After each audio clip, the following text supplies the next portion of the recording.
మీ business ఏదైనా మీ ఊర్లో promotion చేయాలంటే అది సుమన్ టీవీతోనే సాధ్యం. ఇప్పుడే సంప్రదించండి. ఇక మేము ఆగమాగమునిగా మందులకి ఇట్లా రావాలి. అదే అందుకే ఇప్పుడు ఇండ్లు లేని వాళ్ళకు 250 మందికి రేపు మన ముఖ్యమంత్రి ఆదేశాల ప్రకారం మన మంత్రి పొంగులేటి శ్రీనివాస్ రెడ్డి గారు వచ్చి ఇల్లు ఇస్తున్నాడు. కట్టుకుంటూ బిడ్డ ఎమ్మెల్యే వచ్చి ఆగవా అంటున్నాడు. ఎంత అదృష్టవంతురాలు నువ్వు, ఆగవా.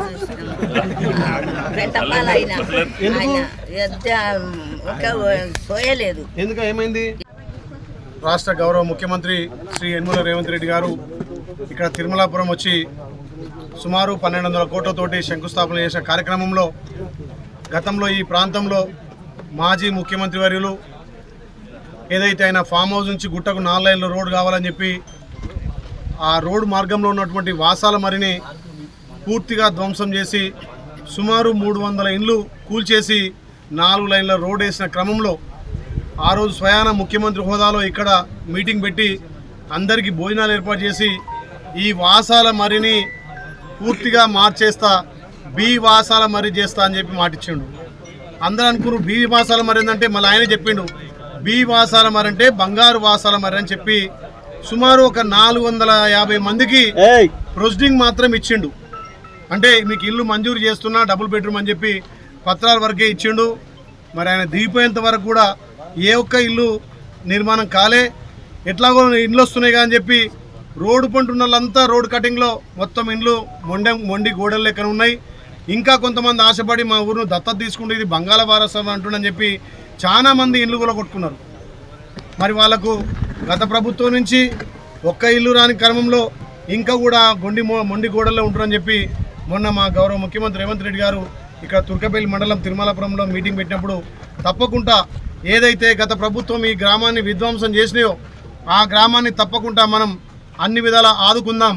మన ప్రభుత్వం ప్రజాప్రభుత్వం ద్వారా అక్కడ ఎన్ని ఇందిరమ్మిన్లు అవసరం ఉంటే ఎంతమంది మొన్న కోల్పోయారో అంతమంది ఇందిరమ్మిన్లు ఏదైతే స్కూల్ను కూడా ధ్వంసం చేసినా స్కూల్తో పాటు ఆ గ్రామాన్ని అన్ని విధాలా అభివృద్ధి చేద్దామని చెప్పి వేదిక మీద నుంచే గౌరవ ముఖ్యమంత్రి హామీ ఇవ్వడం జరిగింది. ఆ హామీ మేరకు సంబంధిత అధికారులు మొన్న వారం రోజులు ఈ గ్రామానికి ఏమేమి కావాలి, ఎంతమంది ఇందిరమ్మిళ్ళకు అర్హులు, ఎంతమందికి ఇండ్లు కావాలని చెప్పి సుమారు ఒక 250 మందిని ఎలిజిబుల్గా చేసి వాళ్ళకి రేపు పట్టాలు ఇచ్చడమే కాదు రేపే ముగ్గులు పోసే కార్యక్రమం కూడా చేస్తున్నాం. గత ముఖ్యమంత్రి ఏదైతే మాట్లాడి గొప్పలు చెప్పుకొని ఇది బంగాళ వాసాల మర్రి అని చెప్పి తీసుకుపోయి బంగాళాఖాతంలో కలిపిండు. ఈ ఒక్క గ్రామాన్ని ఎట్లా కలిపిండో బంగారు తెలంగాణ అని చెప్పి తెలంగాణ రాష్ట్రాన్ని కూడా విధ్వంసం చేసిండు.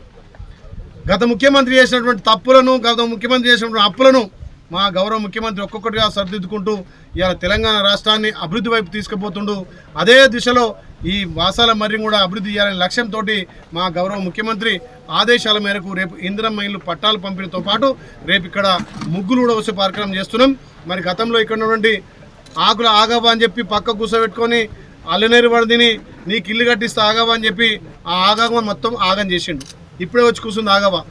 అయ్యా మరి ఆ ముఖ్యమంత్రి ఖరాబ్ చేసిపోయాడు మీరంటే మొదటి పత్రమే నీకు ఇస్తావా, నేను ఎమ్మెల్యేగా మీ బిడ్డగా ₹1,00,000 కూడా పెట్టుబడి నీకు రేపిస్తా, బీస్మిట కంప్లీట్ అయినాక నీ అకౌంట్లో పడ్డాక నాకు ₹1,00,000 ఇవ్వన్నా అంటే సంతోషపడ్డది బిడ్డ. రేపే స్టార్ట్ చేస్తా, ఇవాళ మా బిడ్డలను పిలుచుకుంటా, రేపు ఇల్లు ముగ్గు వస్తా, అక్కడక్కడ గ్రామాలలో ఇందిరమ్మ ఇల్లు కడుతురని చెప్పి నాకు కూడా తెలిసింది. మా గ్రామం కూడా మళ్ళీ మంత్రివర్యులు వచ్చి మాకు పత్రాలు ఇస్తామని తెలిసి చాలా సంతోషపడ్డని చెప్పి ఇప్పటిదాకా ఆవా కూడా చెప్పింది. నేను ఒకటే అంటున్నా, గత ప్రభుత్వం చేసిన విధ్వంసాలను, గత ప్రభుత్వం మరిచిన అభివృద్ధి కార్యక్రమాలను మా గౌరవ ముఖ్యమంత్రి, మా మంత్రులు, మా అధికారుల సహకారంతో మళ్ళీ వెనుకబడ్డ ఆలయను అన్ని విధాలా అభివృద్ధి చేయడమే లక్ష్యంగా ముందుకు పోతున్నా. మరి ఈ తరుణంలో వాళ్ళకు 10 ఏళ్ళుగా చేతగానే దద్దమ్మలు ఇవాళ మేము చేస్తుంటే దీన్ని వక్రీకరించి మేమే ఇచ్చినాం, మేమే అన్ని ప్రొసీడింగ్లు ఇచ్చాం, జీవోలు ఇచ్చామంటున్నారు. మరి రేపు మేము 250 ఇండ్లు ఇస్తున్నాం, గతంలో మేము 450 ఇండ్లు ఇచ్చామని పత్రాలు చూపిస్తారు తప్ప మీ పని పత్రాల వరకే, మా పని ఇండ్లు కట్టుడు వరకు, ఇండ్లల్లో గృహప్రవేశం చేయించే వరకు మా పని. ఏ చేసినా మేమే శాంక్షన్ చేసినామంటారు తప్ప ఎక్కడ కూడా అభివృద్ధికి నోచుకొని ఆలేరును ఇలా అన్ని విధాలా అందరి ప్రజల సహకారంతో అభివృద్ధి చేస్తే కొన్ని ప్రతిపక్షాలు ఓర్వలేక కళ్ళల్లో దుమ్ములు పోసుకుంటున్నారు, కళ్ళల్లో జిల్లడి వాళ్ళు పోసుకుంటున్నారు. ఇకనైనా ఆలేరు ప్రజలు మీకు బుద్ధి చెప్పి ఇంట్లో కూర్చోబెడితే ఇప్పటికైనా బుద్ధి తెచ్చుకొని మాకు సూచనలు సలహాలు ఇవ్వండి. అభివృద్ధిని ఇంకెట్లా తీసుకుపోదాం, ఆలేరుకి ఇంకేం అభివృద్ధి కావాలి, ఆరైపోదాం. కానీ కళ్ళలో దుమ్ము పోసుకొని ఒక బీసీ బిడ్డ 800 కోట్లతో అభివృద్ధి చేస్తే ఓర్వలేక నీచ రాజకీయాలు చేస్తున్నారు.